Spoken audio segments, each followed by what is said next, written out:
Хокей с ролери или инлайн хокей. С такъв матч между националния отбор на България и сборен отбор на Варна беше открита новата площадка за ролери.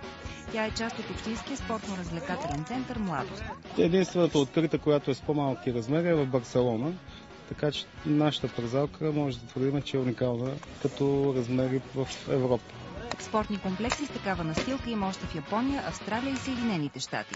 4 подобни площадки са изградени в сухопътни бази на американската армия, където инлайн хокеят е доста популярен. Спортът действително е нов от 3 или 4 години се практикува в България. За толкова кратко време успяхме да участваме на световно първенство в първите 16 в света, което беше голям успех. Първо стана ледения стадион, след това и това игрище. В цял свят по принцип развитите страни по хокей на лед практикуват този вид спорт лятото, като помощ и подготовка за зимния сезон. Разработването на технологията, в която се прави настилката, е отнело на фирмата 2 години и половина. Материалът може да се разтяга и свива в зависимост от температурата и атмосферните условия. Настилката може да се използва за всякакви колективни спортове – волейбол, баскетбол, хандбал, мини-футбол и бадминтон.